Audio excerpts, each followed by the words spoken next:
பெனி, எதையும் காட்டிக்காத. என்ன நடக்குதுன்னு பார்க்கலாம் வா.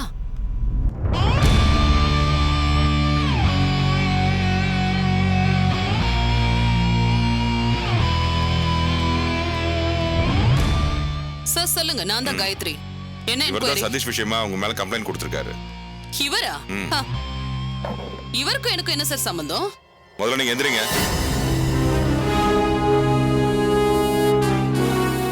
உங்களை என்கொயரிக்கு வர சொன்ன, ஏன் முன்னால கால் மேல கால் போட்டு உட்கார்றீங்களா? சார், நீங்க நான் யாருன்னு தெரியாம பேசுறீங்க. நான் Gayathri, Nambi group of companies empty.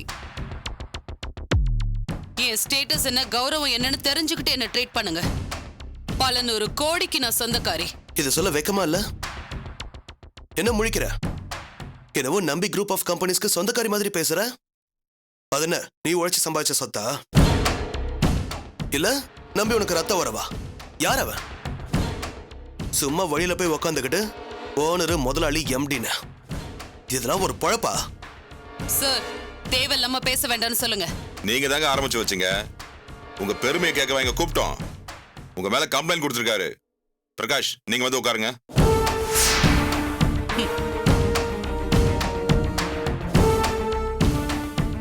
சொல்லுங்க. அந்த சதீஷ் காணாம போயிட்டாரு, அதுல நீங்க சம்பந்தப்பட்டிருக்கிறதா இவர் சொல்றாரு. சார், ஒரு நிமிஷம். முதல்ல இந்த சதீஷ் யாருன்னு சொல்லுங்க. அடேங்கப்பா, சூப்பர் சார். நடிப்பு பாத்தீங்களா? சதீஷ் யாருன்னே தெரியாதான்? தெரியாதால தெரியாதுன்னு தானே சொல்லணும் சார். மேடம், உங்களை பத்தி எனக்கு நல்லாவே தெரியும். அதுவும் இல்லாம இன்ஸ்பெக்டர் உங்களை பத்தி டீடைலா என்கிட்ட சொல்லிட்டு போயிருக்காரு. நீங்க உண்மையை மறைச்சீங்கன்னா அதுக்கான விலையை கண்டிப்பா கொடுக்க வேண்டியிருக்கும். இன்னும் சொல்ல போனா சதீஷ் கேஸ்ல சீரியஸா இறங்கணும், எல்லா உண்மையும் வெளியே வரும். அதுக்கப்புறம் என்ன நடக்கும்னு நான் சொல்ல முடியாது. சார், எனக்கு அவர் யாருன்னே தெரியாது சார். சார், இவங்க நடிப்பை பார்த்து தான் என் குடும்பமே ஏமாந்துச்சு. அது தெரிஞ்சதுக்கு அப்புறம் தான் என் அண்ணன் டைவர்ஸ்கே போனா. இப்ப இங்கேயும் நடிக்க பாக்குறாங்க.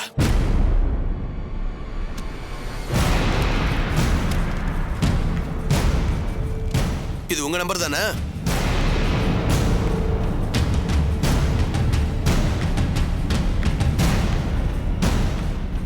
மேடம் சொல்லுங்க. ஆமா சார், இது ஏன் நம்பர் தான். இந்தாங்க சார்.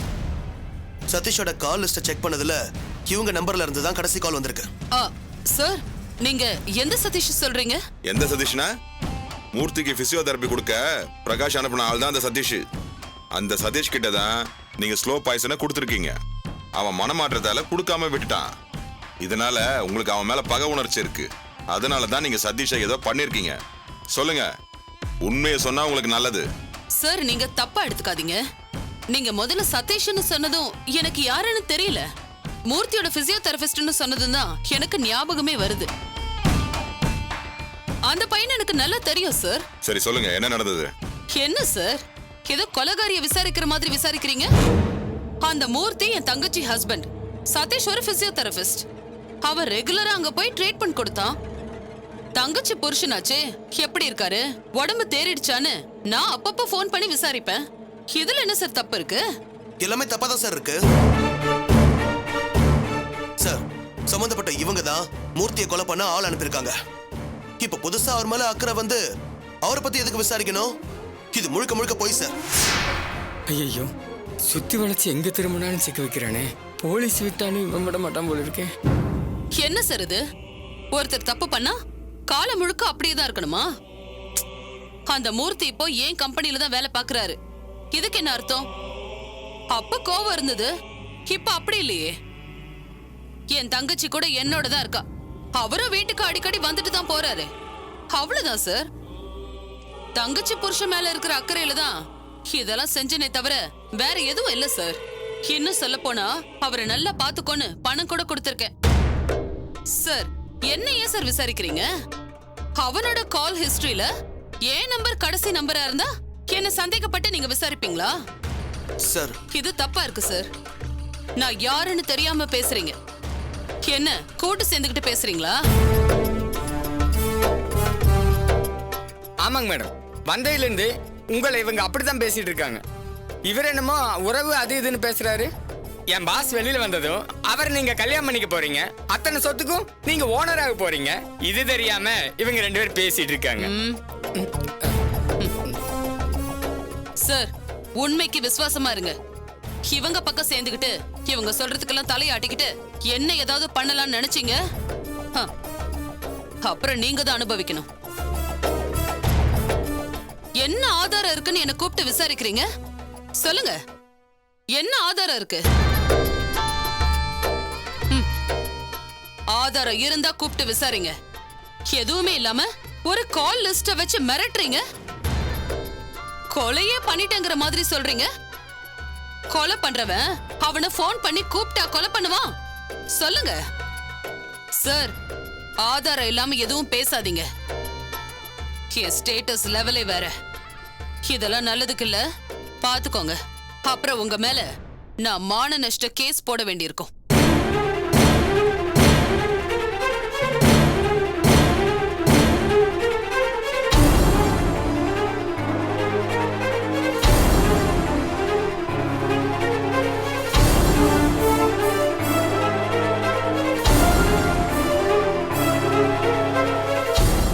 என்ன சார் இது? கூப்பிட்டு வச்சு விசாரிக்க வேண்டிய முறையில விசாரிப்பீங்கன்னு பார்த்தா போக விட்டீங்க. அவங்க கத்தி பேசினா எல்லாம் இல்லைன்னு ஆயிடுமா? இதுக்கு மேல என்னங்க பண்ண முடியும்? நீங்களே சொல்லுங்க. அவங்க ஆதாரம் இருக்கான்னு கேக்குறாங்க. சார் இத பாருங்க, இந்த கேஸ சீரியஸா டீல் பண்ண சொல்லி தான் இன்ஸ்பெக்டர் சொல்லிட்டு போயிருக்காரு. ஆனா இந்த கேஸ்ல எந்த ஆதாரமும் இல்ல. அதுவும் இல்லாம அவங்க பெரிய இடத்த ஆளா இருக்காங்க. ஆதாரம் இருந்தா நடவடிக்கை எடுக்கலாம், இல்லாதப்ப நம்ம இஷ்டத்துக்கு எதுவும் செய்ய முடியாது. அவங்க கடைசியா போன் பண்ணதா ஒத்துக்கிறாங்க. அது நல்லதுக்கா கூட இருக்கலாம்ல. என்ன சார் இப்படி சொல்றீங்க? நீங்க எதுக்கும் கவலைப்பட வேணாம். இது எப்படி டீல் பண்ணமோ அப்படி டீல் பண்றேன். முதல்ல இதுக்கான ஆதாரத்தை தேடுவோம். அந்த சதீஷ் எங்க போயிருக்கான், என்ன பண்றான்னு தேடுவோம், என்கொயரி பண்ணுவோம். முறையான ஆதாரம் கிடைச்சா நீங்க எதுவுமே சொல்ல வேணாம். இதை எப்படி முடிக்கணுமோ அப்படி முடிச்சு வைக்கிறேன். பாத்துக்கோங்க சார், அவங்க தான் எல்லாத்துக்கும் காரணமா இருக்கணும். சரி, நான் பாத்துக்கிறேன். Thank you sir. ஓகே.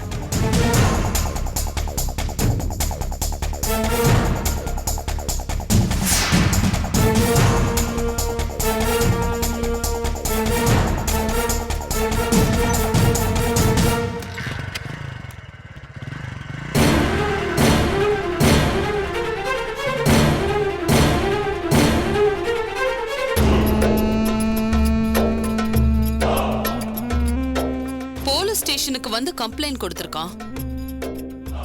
சதீஷ் விஷயத்துல இவன் இவ்வளவு ஈடுபாடு காட்டுறான்னா இதுக்கு பின்னால ஏதோ ஒரு விஷயம் இருக்கணும். இவனுக்கு அவனுக்கு என்ன இருக்கு? அவனை கண்டுபிடிச்சு இவன் என்ன பண்ண போறான்? இதனால இவனுக்கு என்ன லாபம்? அதானுங்க மேடம், எனக்கும் குழப்பமா இருக்கு. பெனி, இவனை ஃபாலோ பண்ணு. இவன் எங்கெல்லாம் போறான், இது விஷயமா இவன் என்னெல்லாம் பண்றான்னு கண்டுபிடி. அத கண்டுபிடிச்சாதான் நாம அடுத்து என்ன பண்ணலாம்னு யோசிக்க முடியும். ஓகேங்க மேடம்.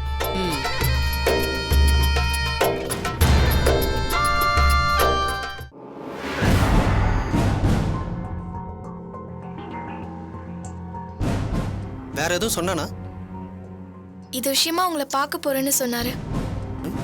இன்னும் வரலையே.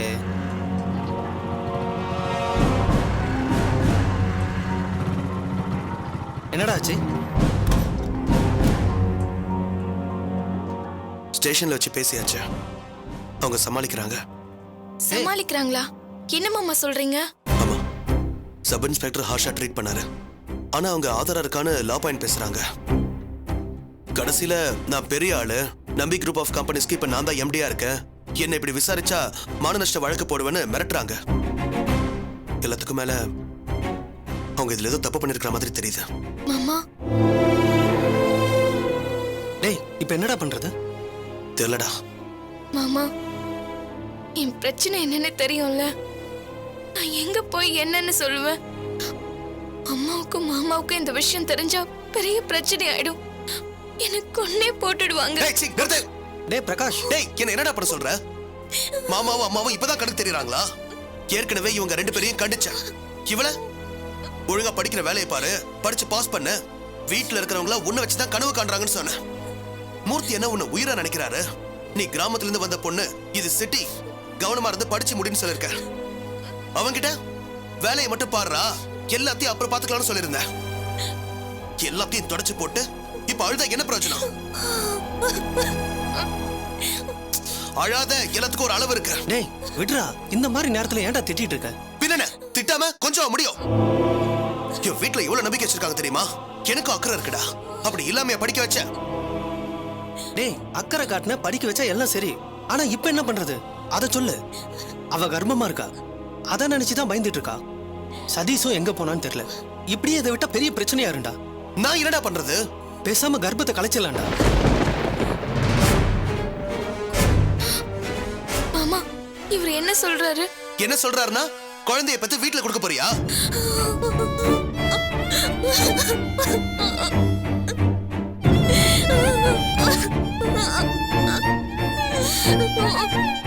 சங்கீதா, நான் பெரிய பாவத்தை பண்ணிட்டேன் மாமா.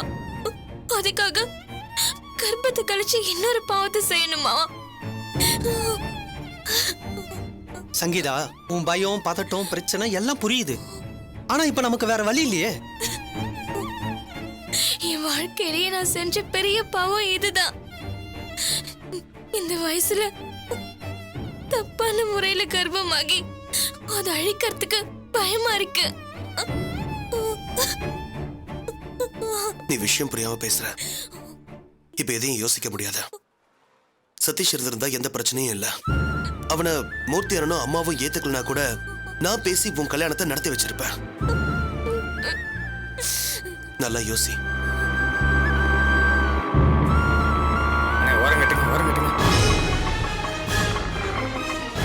ஆமாமா, இது பெரிய பிரச்சனையில கொண்டு போய் விட்டுரும். தொடர்ந்து வாந்தி வந்தா கண்டுபிடிச்சிருவாங்க. அப்புறம் ரொம்ப ரிஸ்க் ஆயிரும். இத கலைக்கிறத தவிர வேற வழியே இல்லம்மா. இங்க பாரு சங்கீதா, நிலைமை ரொம்ப மோசமாயிடுச்சு. சதீஷ் எங்க இருக்கான், என்ன பண்றான் எதுவுமே தெரியல. இப்போதைக்கு இது ஒண்ணுதான் வழி. மூர்த்தி அண்ணா உன் மேல பாசம் மட்டும் இல்ல, மரியாதையும் வச்சிருக்காரு. நீ நல்லா படிக்கிற பொண்ணு. அந்த குடும்பத்தையே நீதான் தாங்குவேன்னு நினைச்சிட்டு இருக்காரு. எல்லாத்துக்கும் மேல உன்னை மனசுல வச்சுதான் மூர்த்தி அண்ணனே திருந்தினாரு. நீ இப்ப இந்த மாதிரி இருக்கிறது தெரிஞ்சா என்ன பண்ணுவாருன்னே தெரியாதா? அழாத. நான் என் கர்ப்பத்தை கழிச்சிடுறேன் மாமா. சங்கீதா அழாத. டேய், எனக்கு தெரிஞ்ச ஒரு லேடி டாக்டர் இருக்காங்க. ரொம்ப நல்ல டாக்டர். எங்க அக்காவுக்கும் அவங்க தான் டிஎன்சி பண்ணாங்க. பேசாம சங்கீதாவை அங்க கூட்டிட்டு போயிடலாம். அங்க வச்சு அபார்ஷன் பண்ணிடலாம். சரி பாப்பலாம். சரிடா.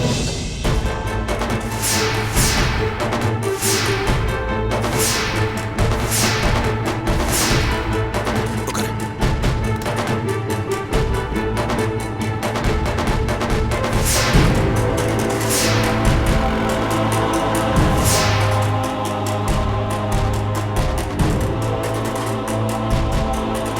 அண்ணே சீக்கிரம் போங்க, சீக்கிரம்.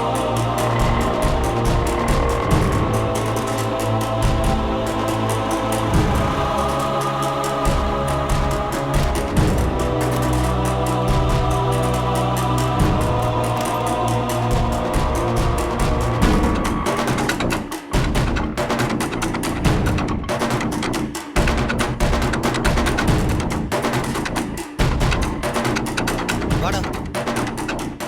சிஸ்டர், சொல்லுங்க. டாக்டர் பார்க்கணும். பேஷண்ட் உள்ள இருக்காங்க, கொஞ்சம் வெயிட் பண்ணுங்க. முதல்ல நீ அழறத நிறுத்து.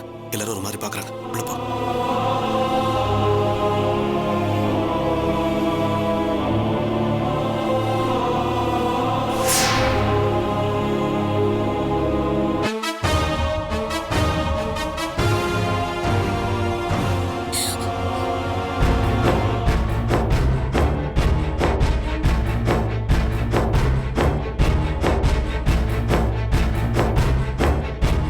என்ன பண்றாங்கன்னு எப்படியோ தெரிஞ்சுக்கணுமே. நீங்க உள்ள போங்க.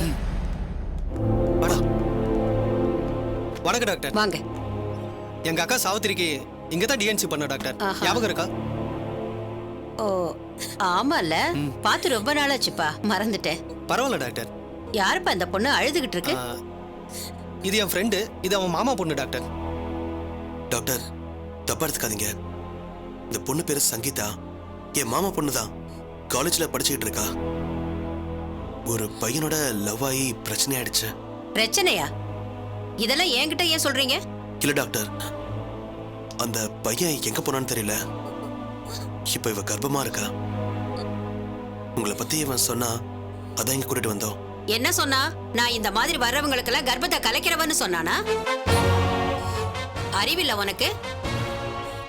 என்ன டிஎன்சி பண்றதுக்கே ஹாஸ்பிட்டல் திறந்து வச்சிருக்கேன்னு நினைச்சியா? மேடம், வாய மூடு. என்ன டிராமா பண்றீங்களா? உங்கள மாதிரி ஆளுங்களுக்கெல்லாம் நான் தான் கிடைச்சனா? மேடம் கோச்சிக்காதீங்க மேடம். என் அக்காவுக்கு நீங்க தான் டிஎன்சி பண்ணீங்க மேடம். அதனால தான் கூட்டு வந்தேன் மேடம். அதுக்காக அவளுக்கு கல்யாணம் ஆகி கரு நின்னுது, கர்ப்பப்பை வீக்கா இருந்தது, அவ உயிருக்கு ஆபத்துன்னு அதை பண்ண. அதுக்காக உன் இஷ்டத்துக்கு யாரை வேணாலும் கூட்டிட்டு வந்துருவியா? இந்த மாதிரி விஷயமெல்லாம் விளையாட்ட போச்சா உங்களுக்கு? தப்பான வழியில கர்ப்பமானா அதை கலக்கி என்கிட்ட தான் கூட்டிட்டு வருவீங்களா? தாலியே இல்ல, புருஷன்னு யார் வேணாலும் கையெழுத்து போட்டுடலாமா? இதெல்லாம் சட்டத்துக்கு புறம்பான வேலை. முதல்ல வெளியில போங்க. படிச்ச பொண்ணு தானே நீ, அறிவில்லை உனக்கு? போ வெளியில. டேய் சங்கீதா,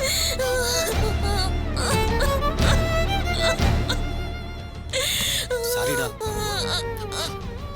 அழாத. மாமா ரொம்ப அசிங்கமா இருக்கு மாமா. இருக்கதானே செய்யும். உன்னை யார் இப்படி பண்ண சொன்னது? இங்கேன்னு இல்ல, எங்க போனாலும் இதைத்தான் கேட்பாங்க. டேய் விட்றா. சதீஷ் கூட பழக போய் தானே எவ்வளவு பிரச்சனையும்.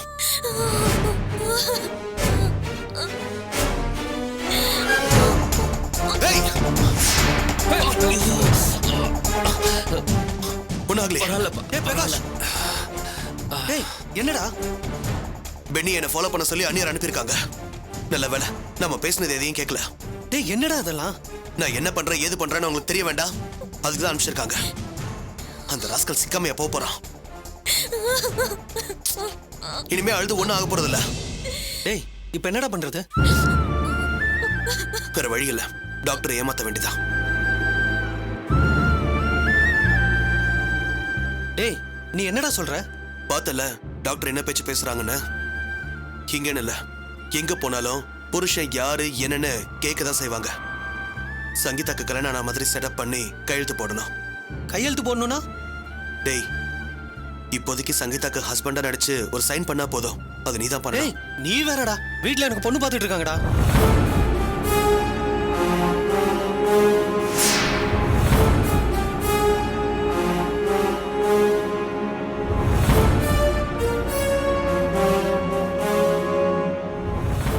வேற வழி இல்ல, நானே சைன் பண்றேன். அது சரிடா, தாலிக்கு என்ன பண்றது? ஏதாவது ஒரு கோயில்ல வச்சு சங்கீதாவே அவ கழுத்துல தாலியை கட்டிக்கிட்டான்.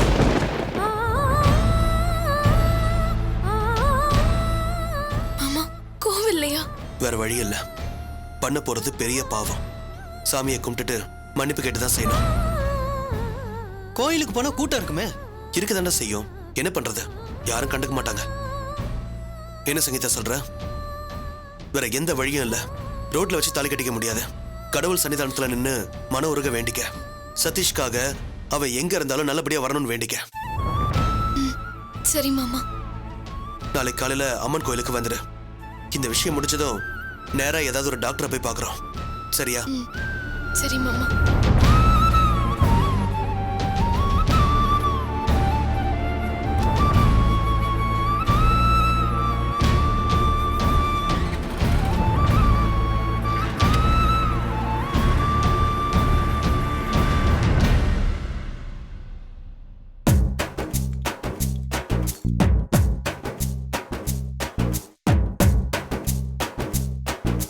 என்ன ராஜு, சத்யா கர்ப்பம் இல்லைன்னு தெரிஞ்சு வீட்ல சண்டை போட்டாங்கன்னு சொன்னேன். அதுக்கப்புறம் ஏதாவது பிரச்சனை வந்துச்சா? அது போதும் அண்ணி. பிரகாஷ்க்கு சத்யா பிடிக்காமலே போச்சு. அண்ணி நான் உங்ககிட்ட ஒண்ணு சொல்ல மறந்துட்டேன் அண்ணி. என்ன ராஜு? அன்னைக்கு வந்து நான் உங்ககிட்ட வேவ பார்க்க மாட்டேன்னு சொல்லி திலகா திட்டிச்சு சொல்லல. ஆமா, அன்னைக்கு பிரகாஷ் சத்யாவை ரூம்ல பார்த்தேன்னு சொன்னல. அப்போ அவங்க சண்டை போட்டுருந்தாங்க. எதுக்கு சண்டை? எல்லாம் அந்த சங்கீதா நாள் தான் அண்ணி. சங்கீதா வலையா? என்ன சொல்ற? ஆமா அண்ணி. சங்கீதாவை பிரகாஷ் எங்க பைக்ல கூட்டிட்டு போயிருக்கானா, அதை பார்த்து தான் சத்யா சண்டை போட்டுருந்தா அண்ணி. சத்யா ஆபீஸ் போகும்போது சங்கீதாவை பார்த்து என்ன விஷயம்னு விசாரிச்சிருக்காளாம். உடனே சங்கீதா வந்து பிரகாஷ் ஃபோன் பண்ணதும் நீ என்ன சங்கீதாவை என்ன சந்தேகப்படுறான்னு சொல்லி சண்டை போட்டான். ஓ, விஷயம் இவ்வளவு தூரம் போயிருக்கா? சத்யா பிரகாஷ டவுட் பண்றானா விஷயம் இல்லாமல இருக்கும். தப்பாச்சு அண்ணி பெரிய சண்டை அண்ணி. கத்தி கத்தி அவங்க பேசினாங்க. சரி நீ சாப்பிடு ராஜு. சத்யா சந்தேகப்படுற அளவுக்கு அவங்க உறவு இருக்குன்னா இதை விடவே கூடாது, இன்னும் பெருசாக்கணும்.